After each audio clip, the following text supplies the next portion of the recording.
Hello दोस्तों, कैसे हैं आप सभी। आई होप आप सभी स्वस्थ होंगे, मस्त होंगे। तो दोस्तों, चक्रवर्ती ब्याज के अगले महत्वपूर्ण प्रश्न की ओर चलते हैं। चलिए स्टार्ट करते हैं इस महत्वपूर्ण प्रश्न को। देखिए क्या कहता है।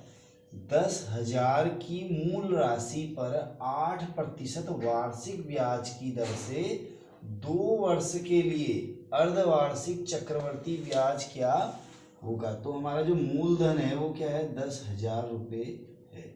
मूलधन क्या है, 10,000 रुपये। और जो हमारा रेट है वो है 8% वार्षिक ब्याज की दर से। वार्षिक ब्याज है ना, क्या है, ईयरली जो है हमें जो है रेट पड़ रहा है, इंटरेस्ट पड़ रहा है।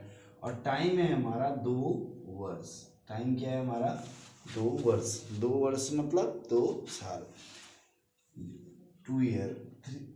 अब कहता है प्रिंसिपल भी दिया है, रेट भी दिया है, टाइम भी दिया है। हमें एक सिचुएशन दी है यहाँ पर कि बोलता है कि जो ये दिया हुआ है इसके लिए जो है अर्धवार्षिक चक्रवर्ती ब्याज क्या होगा। तो हम इसको हाफ ईयरली में चेंज करेंगे। देखो, जो 1 वर्ष होता है, 1 वर्ष में 2 हाफ ईयर होते हैं। कितने 2 हाफ ईयर होते हैं? एक हाफ ईयर 6 महीने का होता है ना। 6 मंथ का एक हाफ ईयर होता है। तो इसके अकॉर्डिंग जो है हमारे एक साल में 12 मंथ होते हैं, तो 2 हाफ ईयर हो जाएंगे। एक साल में 2, तो और 2 साल में 4 हाफ ईयर हो जाएंगे। मतलब 4 अर्धवर्ष क्या हो जाएंगे, 4 अर्धवर्ष मतलब 4 हाफ ईयर हो जाएंगे। और जो हमारा रेट है ये है ईयरली, वार्षिक रूप से पड़ रहा है ना।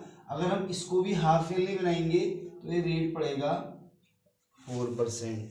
तो अब आप समझ गए होंगे, प्रिंसिपल हो गया 10,000, रेट हो गया 4%, हाफ ईयरली। क्या, हाफ ईयरली, अर्धवार्षिक रूप से हो गया ब्याज। और टाइम हो गया हमारा 4 हाफ ईयर, 4 अर्ध वर्ष। तो बस निकाल दीजिए। अमाउंट बराबर प्रिंसिपल 1/r/100 की पावर n। ऑलरेडी मैं आपको ये जो सिंपल इंटरेस्ट करवा चुका हूँ, पर यहाँ पर जो है ना इसमें कुछ नई नई समस्याएं आएगी, उन्हें मैं यहाँ पर जो है चर्चा करेंगे।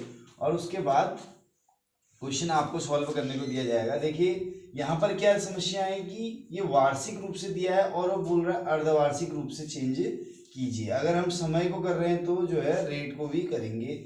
तो इसमें क्या करेंगे आगे, देखो अमाउंट बराबर प्रिंसिपल हमारा क्या था, 10,000, 10,001 प्लस रेट हो गया हमारा 4/100 की पावर क्या लिख देंगे यहाँ पर 4। टाइम हो गया हमारा 4 अर्धवर्ष। अब देखिए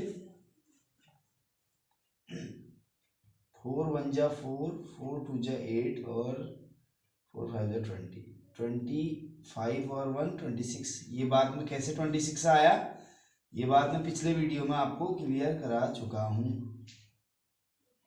26/25, क्योंकि जितना नीचे है उसमें ऊपर वाली संख्या को जोड़ देंगे। 25 और 1 26। हम किस तरीके से, मैंने पिछले वीडियो में भी ये बात क्लियर करी थी। इसको अगर हम सॉल्व करते हैं तो हमारा ये 26/25 ही बनना है। तो इसको हम 26/25 को हम 4 बार लिख देंगे, क्योंकि उसकी पावर क्या है, 4 है। इंटू हम यहाँ लिख देंगे 10,000 और अमाउंट। तो इस तरीके से हम इसको सॉल्व करेंगे। चलिए थोड़ा सा कैलकुलेशन हम आगे बढ़ा देते हैं। 25 चौके 100 होता है, 25 चौके 100 और 2 0 बच गए। ठीक है, फिर 25 से कट जाएगा हमारा, 25 अट्ठे होता है 200, तो ये कट जाएगा 16 बार, है ना। तो इस तरीके से हमारा यहाँ पर आ गया 16 गुणा 26 गुणा 26 गुणा 26 गुणा 26। आगे नीचे बच गया 25 गुणा 25, और 25 गुणा 25 जाएगा हमारा 625। 25 गुणा 25 625। तो हम क्या निकाल रहे हैं, अमाउंट निकाल रहे हैं ना। ब्याज क्या होगा, निकालना क्या है, ब्याज क्या होगा। तो हमारा जो कंपाउंड इंटरेस्ट है इसमें हम पहले अमाउंट निकालेंगे, फिर जो अमाउंट आएगा हमारा उसमें से हम इसके प्रिंसिपल को माइनस कर देंगे। तो जो हमारा आंसर होगा वो होगा हमारा उसका ब्याज, उसका चक्रवर्ती ब्याज निकल जाएगा। तो अब आपको क्या करना है, इन सबको मल्टीप्लाई करके यहाँ पर लिख देना है। फिर 625 से उसको डिवाइड कर देंगे, तो जो हमारा अमाउंट है वो हमारा ज्ञात हो जाएगा। और जब अमाउंट आ जाएगा तो आपको पता है कि जब अमाउंट आ जाएगा और हमें प्रिंसिपल ज्ञात करना है, तो ब्याज ज्ञात करना है, तो हम क्या करेंगे, अमाउंट में से प्रिंसिपल को माइनस कर देंगे और हमें प्राप्त हो जाएगा ब्याज। आई होप आपको यह क्वेश्चन क्लियर हुआ होगा। चैनल से जुड़े रहने के लिए चैनल को सब्सक्राइब कीजिए, वीडियो को लाइक कीजिए और उन बच्चों के साथ अवश्य शेयर कीजिए जो कंपटीशन एग्जाम की तैयारी कर रहे हैं। Thank you.